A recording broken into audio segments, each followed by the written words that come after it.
In September of 1991, Bill Clinton summoned a group of Democratic operatives to a Quality Inn in Washington, D.C.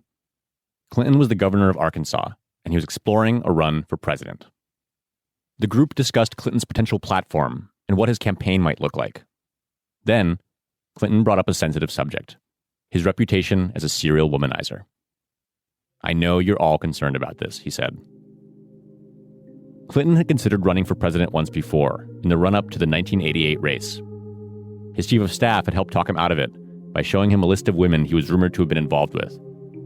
It was not a short list. 4 years later, Clinton told his guests at the Quality Inn that this time he had a plan for how to deal with accusations of infidelity. If the issue were to come up during the 92 campaign, he said, he would be straightforward. He would say that yes, he and his wife, Hillary Rodham Clinton, had run into some trouble earlier in their marriage, but it was now behind them. That would be the line. The past was the past.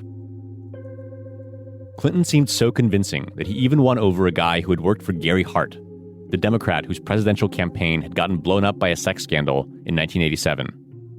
That's how enthralling Clinton was. How talented he seemed. How seductive. Here's journalist Ruth Marcus, who covered Clinton's presidency for the Washington Post. He was exciting both intellectually, because he was full of ideas, full of policy, would stay up all night talking about policy until everybody else wanted to go to sleep. And he was also exciting because he was young and dynamic and really kind of charming. Our governor and the next president of the United States, Bill Clinton. Clinton cast himself as an innovative alternative to what he called the visionless leadership of George Bush. A star since first elected governor at age 32, Clinton is driven less by ideology than by what works.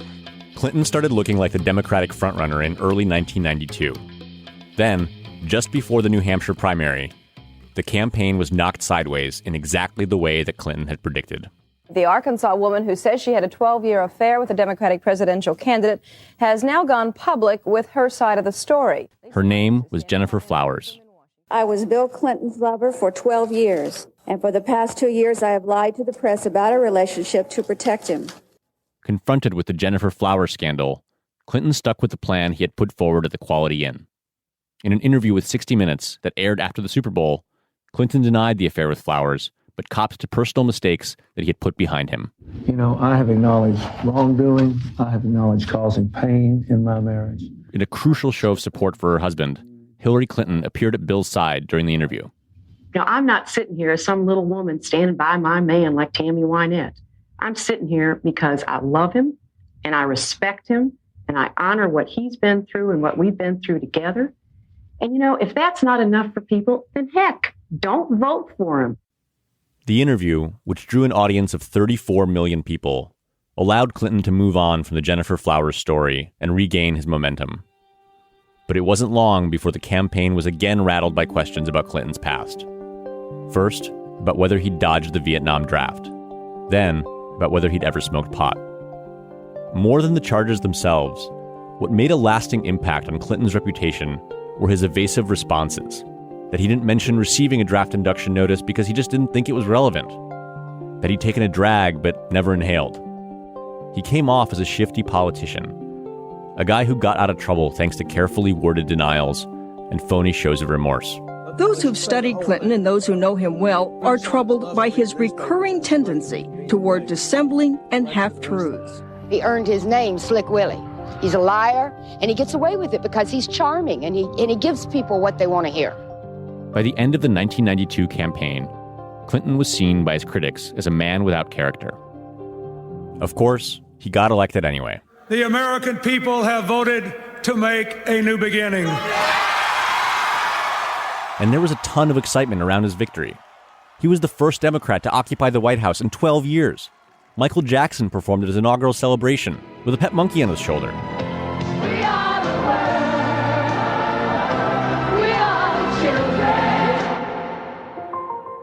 But the triumph and glamour quickly gave way to dysfunction as the new administration was seized by one scandal after another. There are questions about Zoe Baird. She may have broken the law. First, two of Clinton's nominees for Attorney General were forced to bow out, one after the other, because they'd both employed undocumented immigrants as nannies. Next, there's the presidential haircut. Clinton was accused of delaying air traffic at LAX by holding Air Force One on the tarmac so he could get an expensive haircut from a Beverly Hills stylist. He spent thousands of your tax dollars waiting to get a haircut. He ought to be more concerned about trimming the deficit than his own hair. And then there was Whitewater. The White House Whitewater mess. A Whitewater controversy. Fallout over Whitewater. A convoluted tangle of allegations involving bank loans, the savings and loan crisis, and Arkansas real estate. Even though most Americans don't quite know what it is, the Whitewater affair has hurt the president's image. A Newsweek poll shows... For the White House, these scandals became all-consuming, and they felt like warning signs that the administration was fundamentally broken. Altogether, the scandals created an air of suspicion around the Clintons and gave rise to conspiracy theories and rumors. The president's aides struggled to knock down negative stories before they metastasized. The Clintons themselves started to feel like they were under siege, and they became reflexively inclined towards secrecy. Here's Ruth Marcus again. It was a little bit misstep piled on misstep. They just kept on being their own worst enemies, and their actual worst enemies were more than happy to take their missteps and exploit them for all they were worth. What made Clinton's first year in office such a relentless mess? How did the new administration's optimism turn so quickly into defensiveness? And how did Whitewater, an incredibly boring scandal that no one really understood, end up changing the course of the Clinton presidency? This is Slow Burn. I'm your host, Leon Neyfakh. This must be one of those days when the Clintons wonder whether it's all worth it. At the White House, more awkward attempts at damage control. If you're bent on destroying somebody, you can turn anything into a major issue. Right now, the American public thinks somebody's hiding something. Episode 2, They're There. Vince Foster met Bill Clinton in their shared birthplace of Hope, Arkansas, where they attended kindergarten together at Miss Marie Perkins' School for Little Folks. Foster was slightly older, and in his memoir, Clinton remembered feeling grateful that his classmate was nice to him in spite of their age difference. Later in life, Foster became friends with Hillary Clinton. The two of them were partners at the Rose Law Firm, a prestigious Little Rock institution where they worked closely together on litigation. Here's journalist Peter Boyer, who wrote about the Clintons' Arkansas roots for The New Yorker. The hot law firm in Little Rock was the Rose firm. It was the place where the connected people worked and had their business attended to. Foster was reserved and diligent. In the office, he wore a suit coat, even when the Arkansas heat got so bad that everyone else came to work in shirt sleeves. A close friend and colleague of his, Webster Hubbell, described Foster as a world-class listener and said that he possessed an enigmatic self-containment that gave him charm. Hubbell, who was also a partner at the Rose Law Firm, as well as a friend to Hillary Clinton, wrote in his memoir that the three of them used to sit at a tiny Italian restaurant in Little Rock, drink wine, and pretend that they were actually in Italy, where no one knew who they were and all their responsibilities could melt away. Hillary even gave Foster a new name for the purposes of this mutual fantasy, Vincenzo Fosterini. Foster and his wife led a happy, private life in Little Rock. They had 3 kids and no particular ambition to shake things up. Vince Foster was a very ordered person. He and his wife had, this sort of perfect Southern, at that time, compact, church on Sundays. They had pool parties, they had the club. He had the kind of life to which people of his place in the social order aspired. Foster's friendship with Bill and Hillary Clinton ran deep. He even handled some of their legal work. All in all, it was a stable existence. And then this thing happened. Bill Clinton, this bright guy who'd, made it to the governor's office, became president. And then everything in nice, ordered Little Rock turned upside down. Clinton asked Foster to join the administration as deputy White House counsel. It was not a natural move for Foster. He had never wanted to go into politics, and he wasn't sure he wanted to leave Little Rock. But during the transition, it seemed as though everyone Foster knew was signing up to work for the Clinton White House. Webb Hubbell became a high-level official at the Department of Justice. Others from Little Rock were named White House Personnel Director, Head of Domestic Policy, Chief of Staff. Vince Foster decided he didn't want to miss out on the chance to go to Washington and work for his friend Bill Clinton. Now, I always thought the phrase Friends of Bill, or FOBs for short, referred to guys like Ron Burkle, billionaires who took the Clintons on vacation on their private jets. It turns out that's completely wrong. The FOBs were mostly these people, like Vince Foster, who came to D.C. from Arkansas. Official Washington treated the Arkansas crew as something of a novelty. The fact that this guy from the South had brought all his friends with him to D.C. made his administration look a little rickety and homemade. On the sketch comedy show In Living Color, a buck-toothed Jim Carrey played Bill Clinton as a cowboy hat-wearing, jalopy-driving yokel. Come and listen to a story about a man named Bill. Pick Razorback with a destiny to fill. But 20 years before he would take the oath and creed, he dodged Vietnam and he took a little weed. It sort of summed up the Arkansans' image during the first year of the administration. The Capitol Hillbillies. I think the people in Washington felt that they were the cream of the crop, and we were the Arkansas stepchildren. This is Dr. Joycelyn Elders, an Arkansas native who followed Clinton to D.C. to serve as his Surgeon General. She says this idea that the Clintons and their friends were incompetent hicks made some of them feel like outsiders. And they did not feel that we had the charisma, wherewithal of what everything you needed to really be in the top echelon. Clinton himself was extremely social and outgoing. So were some of the young hotshots at the White House who were not from Arkansas, like George Stephanopoulos. But the Arkansas crew was separate. There was even a recurring dinner gathering they called Arkansas Night. In his memoir, Webster Hubbell described it as a port in the storm. But the Arkansans' tendency to stick together could look like clannishness. And it didn't help that they were from Little Rock, a city where political power was concentrated and money traveled through tight social networks. A walking tour through Little Rock would bring you into direct contact with pretty much anyone you would ever need to know if you needed money, needed to get yourself extricated from trouble because of the money and the big deal you had just gotten yourself involved in.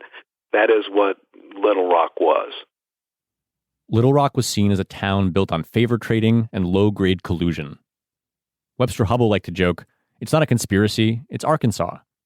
But being associated with an insular power structure made the Clintons and their friends look shady. It made people in Washington, including some journalists, think these hicks were up to something. Of all the scandals that tripped up the White House during Clinton's first year, none played into this narrative more intensely or consequentially than a now mostly forgotten controversy centered on the White House Travel Office. Judging from some of the tantalizing evidence the media has uncovered, it's no wonder people are now asking, is there a Travelgate cover-up going on? Travelgate was in many ways the marquee scandal of the early Clinton years. It involved Bill and Hillary's Arkansas connections, it boiled down to accusations of cronyism, and it provoked a nasty confrontation between the White House and the Washington press corps. Looking back, it's mind-boggling how much trouble Travelgate stirred up for the Clinton administration. But no one paid a higher price for it than Vince Foster.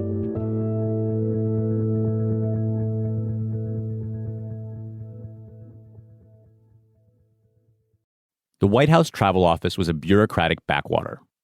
Its primary function was to make travel arrangements for the White House press corps whenever the president left Washington. On May 12, 1993, Vince Foster got a visit from a White House employee who told him the travel office was being grossly mismanaged. The employee, Catherine Cornelius, was Bill Clinton's third cousin. She had been assigned to a temporary job in the travel office after the 1992 election. Cornelius told Foster that she had been making surreptitious copies of financial records, and she suggested, without offering much in the way of evidence, that the employees were on the take. After that meeting, Foster and a handful of other aides moved to clean house in the travel office. It seemed like a rare opportunity for the White House to get some good PR. Instead of being accused of corruption, the Clinton administration would finally be celebrated for exposing some. Soon there was real momentum behind the initiative. Even the First Lady was asking about it, and making clear to other White House officials, including Foster, that she wanted something done fast. Peter Boyer thinks the allegations of sloppy accounting in the travel office were just a fig leaf, that what the Clintons were really doing was waging war on a deep state that they couldn't trust.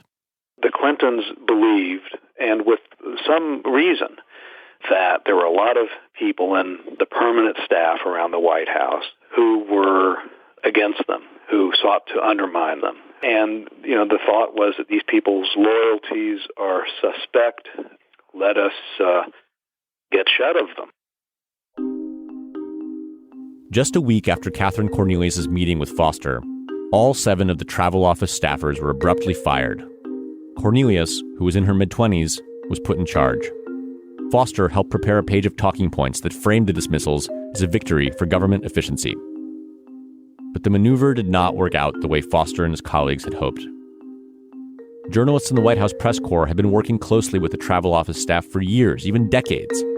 And now the Clintons, these newcomers, had fired them all after just 4 months?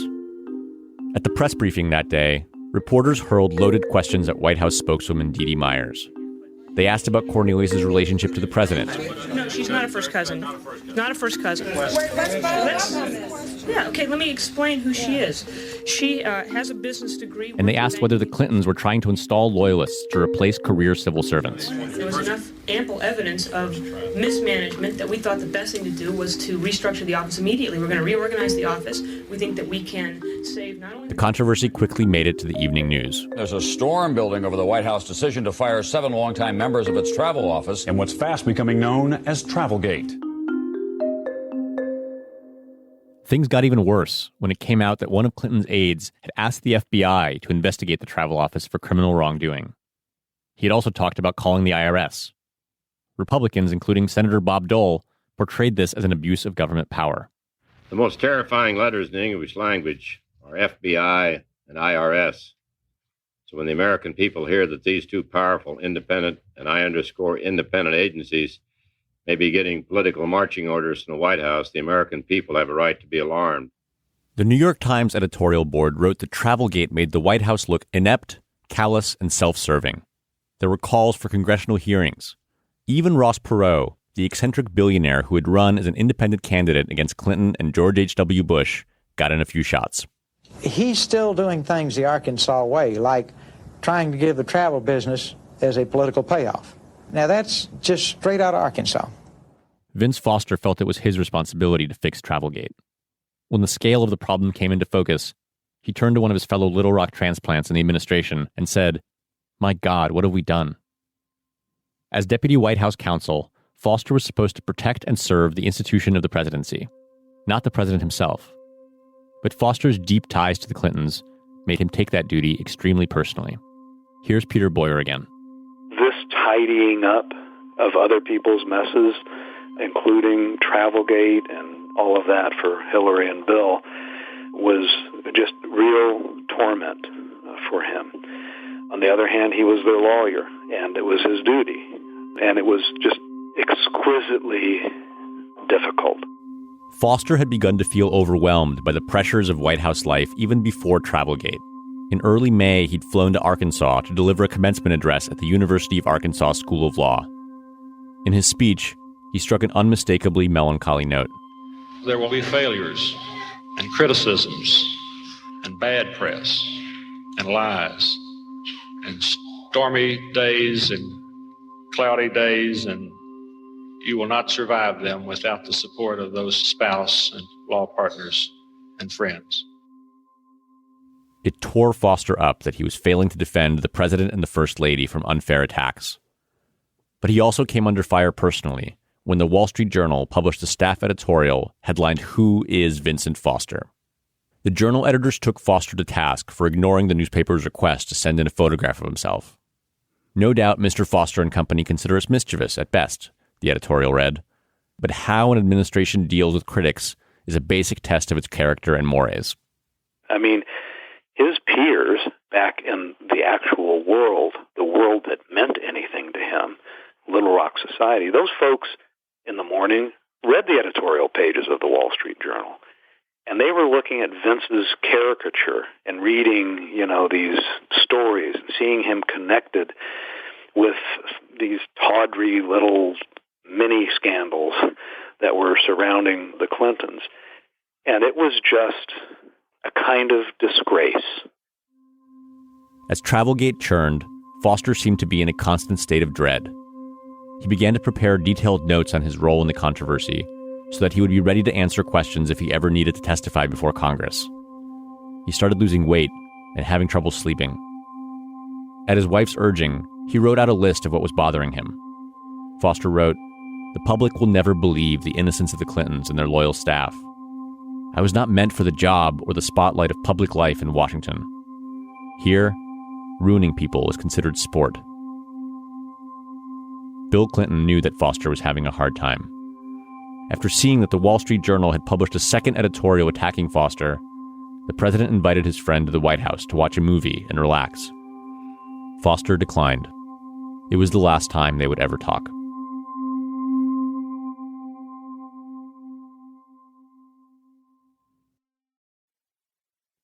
Vince Foster's boss in the White House counsel's office was a New York lawyer named Bernie Nussbaum. Nussbaum loved Foster and had always considered him invaluable. But in the summer of 1993, he started noticing that his deputy was becoming less reliable.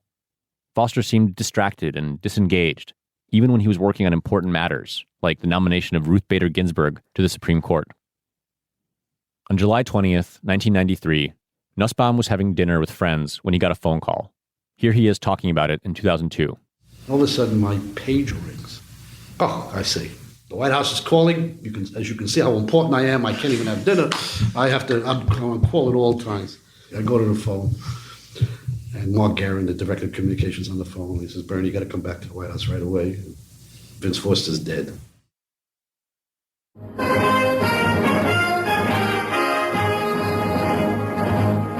Good evening. One of President Clinton's oldest and closest friends, an Arkansas lawyer who came with him to the White House, last night drove to an isolated area along the Potomac River and shot himself to death. That day, Foster had eaten lunch in his office, a cheeseburger and a plate of M&Ms. As it happened, the person who brought that food to him from the White House cafeteria was Linda Tripp. At the time, she was serving as the executive assistant to the White House counsel. Years later, she would play a pivotal role in Clinton's presidency by tape recording her phone conversations with Monica Lewinsky. After Foster finished eating, he told Tripp that he was stepping out for a bit and would be back later. Foster left the White House yesterday after lunch and didn't return. At 6 p.m., Park police found his body, a .38 caliber revolver, and no note.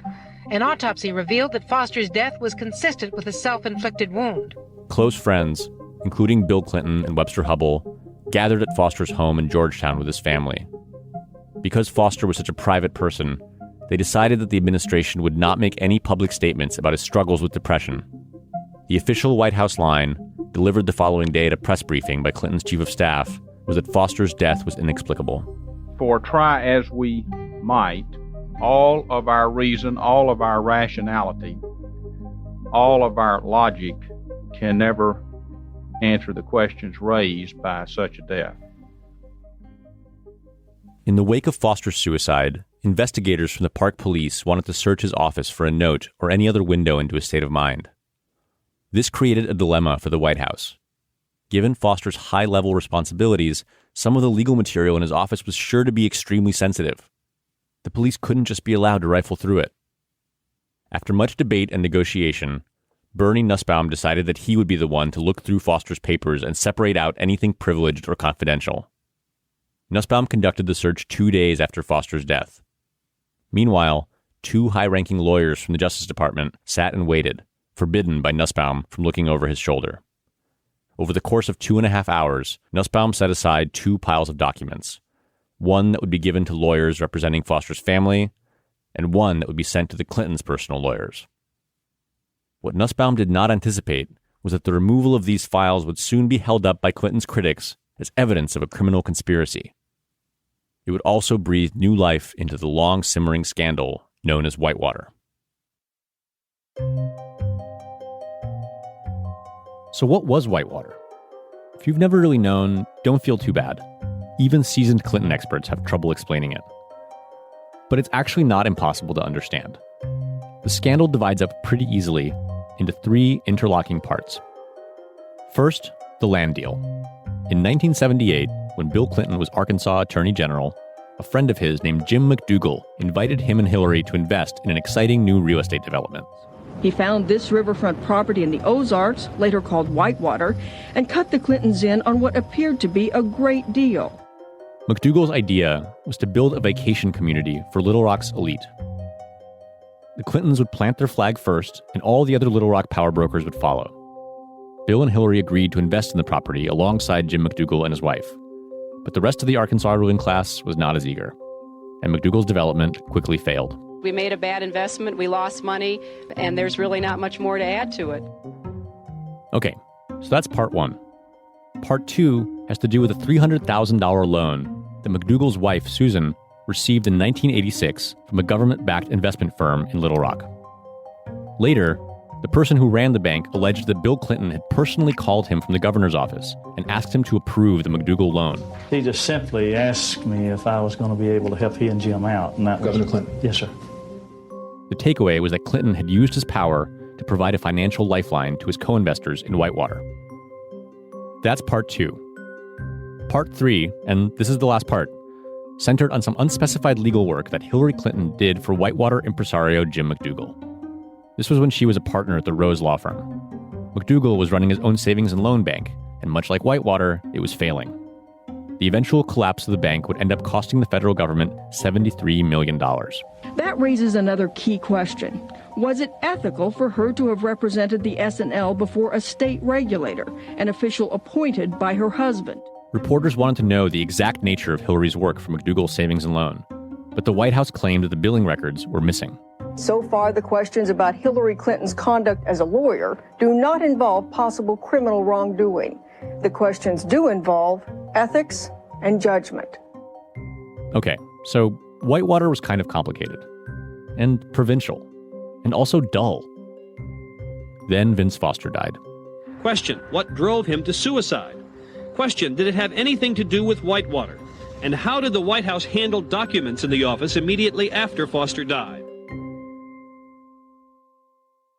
That was a story that people could understand. This is attorney Jane Sherburne. She joined the White House counsel's office after Foster's suicide. Her job was to deal with the fallout of all the scandals that plagued the Clinton administration during its first year. You know, unlike a complicated investment or S&Ls or, failures of banks or whatever it was, this was something where there was a very real guy who came from Little Rock, had a close relationship with Hillary, had been a partner of hers. They brought him into the White House. He was trusted, and he killed himself. The White House's plan to tell the world that Vince Foster's death was an unsolvable mystery backfired immediately. 2 days after Foster's suicide, the Wall Street Journal editorial board made a show of mourning him while demanding transparency from the administration. We had our disagreements with Mr. Foster during his short term in Washington, but we do not think that in death he deserves to disappear into a cloud of mystery, the editors wrote. The American public is entitled to know if Mr. Foster's death was somehow connected to his high office. The questions only intensified as time went on. In December of 1993, the Washington Times reported that a cache of documents related to Whitewater had been taken out of Foster's office after his death by Bernie Nussbaum. As it turned out, Foster had done a fair amount of work on Whitewater in his capacity as one of the Clintons' personal lawyers. The removal of Whitewater documents from Foster's office created a basis for suspicion. What was it about Whitewater that the Clintons wanted so badly to conceal? And was it possible that Foster's involvement in Whitewater was somehow related to his death? There is some intrigue because the papers were removed from the office of Deputy White House Counsel Vincent Foster 2 days after he killed himself last July and turned over to the Clintons' personal attorney, not to authorities investigating Foster's suicide. But there's still a big question out there. What's in those files? Against the backdrop of Whitewater's opaque deal-making, the documents that had been secreted away from Foster's office seemed very sinister and exciting. And it sounded cool and murky and understandable. And the imagery that it brings up of, somebody sneaking into his office and scurrying away with some documents. But it was a story that fueled scandal and was much more easily understandable than Whitewater. Starting around January of 1994, the rumor-mongering about Foster's death took a sinister turn. Conspiracy theories started to spread about how Foster had actually been murdered, possibly by the Clintons themselves. These rumors were signal-boosted by a journalist named Christopher Ruddy. Ruddy was then a reporter for Rupert Murdoch's New York Post, as well as a Pittsburgh paper owned by a wealthy anti-Clinton activist. Ruddy is now the CEO of the right-wing media organization Newsmax, and he's best known these days as a good friend of Donald Trump. Back in 1994, Ruddy was just a guy with some questions about how exactly Vince Foster had died, and why there wasn't more blood found near his body. In one representative column, Ruddy noted that according to some experts, it was strange that Foster was found with a gun in his right hand, given that he was left-handed. Ruddy's columns helped give rise to an entire community of Vince Foster suicide skeptics.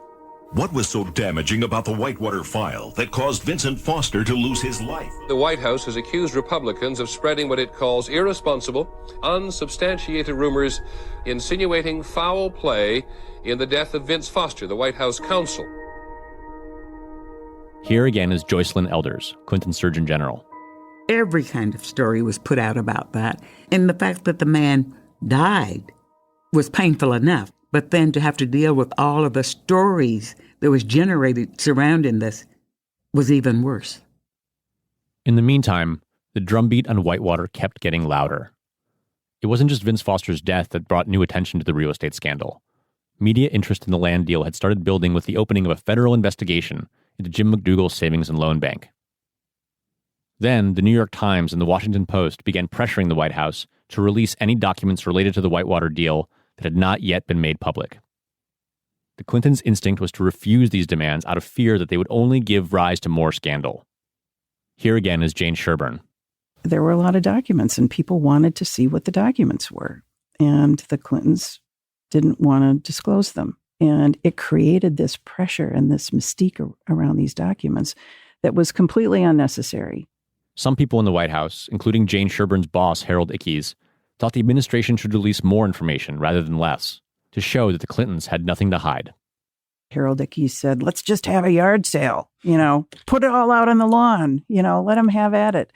If that had occurred early on, I think it would have diffused a lot. And I think that sort of closed attitude tended to feed the sense that they were hiding something, or that they thought they were above the law, or that they were, there was this hubris about it that annoyed people and kept a certain segment of political folks very motivated to try and unmask all of that. Sherburne told me that she understood the thinking behind the Clintons' resistance. If Republicans could turn the travel office firings into a scandal, imagine what they could do if the Clintons gave them unlimited access to their financial affairs. If you're bent on destroying somebody, you can turn anything into a major issue. That's not a crazy argument. But I think with the benefit of hindsight, it would have been worth the risk. By early January of 1994, Whitewater was a fixture on the front pages of newspapers and on the evening news. The focus was on the alleged cover-up and withholding of evidence. The New York Times, for example, published an editorial under the headline, "Release the Whitewater Files."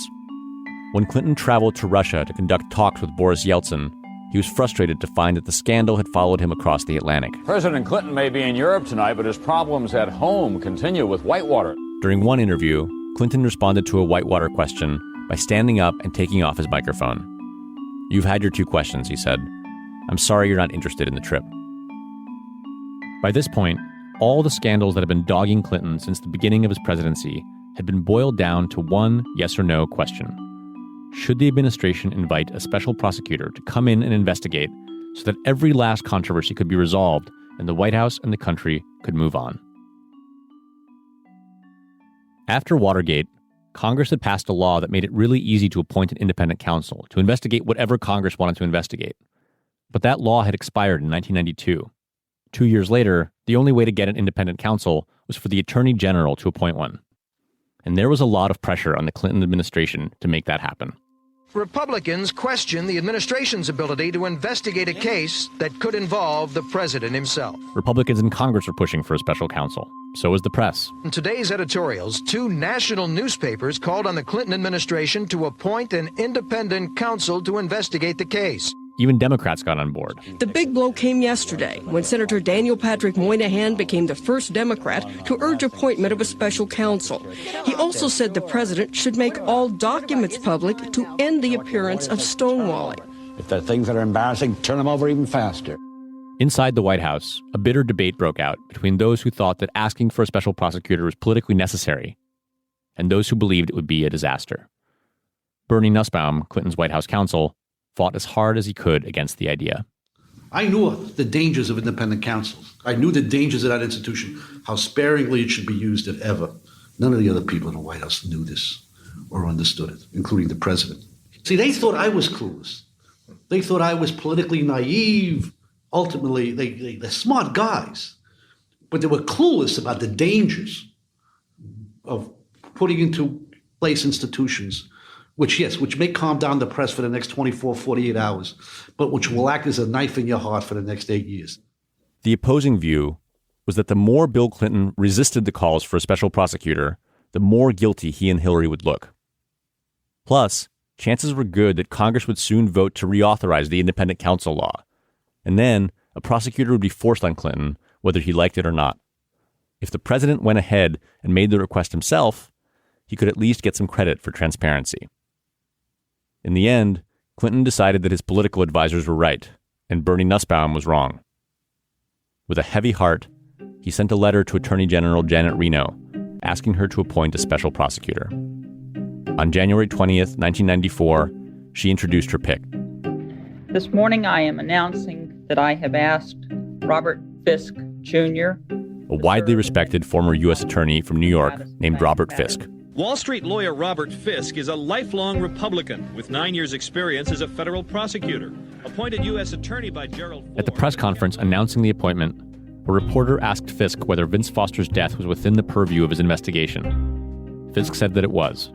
It would be one area of interest among many. I know you asked about the Foster suicide, and that will be one of the things we will be trying to find out.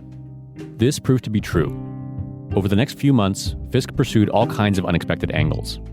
He investigated Hillary Clinton for making a suspicious killing on cattle futures, and he built a case against the Clintons' friend Webster Hubbell for embezzling money from the Rose law firm. But Robert Fisk would not last even a year as special prosecutor. His successor, Ken Starr, would have an even wider range of interests.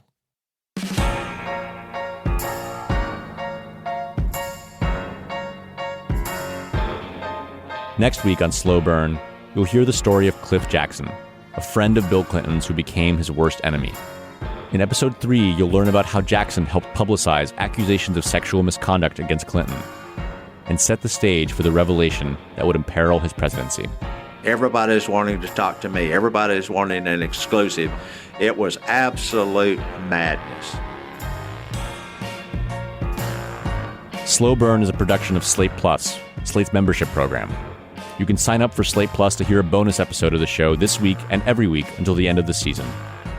In this week's bonus episode, my colleague Mary Wilson and I talk about a husband and wife duo whose intriguing role in the travel office fiasco I was not able to get into in this episode. You'll also hear an extended interview with Joycelyn Elders, Clinton's iconoclastic Surgeon General, who was forced out of her position after publicly suggesting that sex ed teachers should talk to children about masturbation.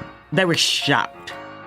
I made them understand that 80 to 90% of men masturbated, 70 to 80% of women masturbate, and the rest lie. This episode of Slow Burn was produced by me and Andrew Parsons, with editorial direction by Josh Levine and Gabriel Roth. Our researcher is Madeline Kaplan. Our theme song is by Spatial Relations. Our artwork is by Teddy Blanks at Chips NY.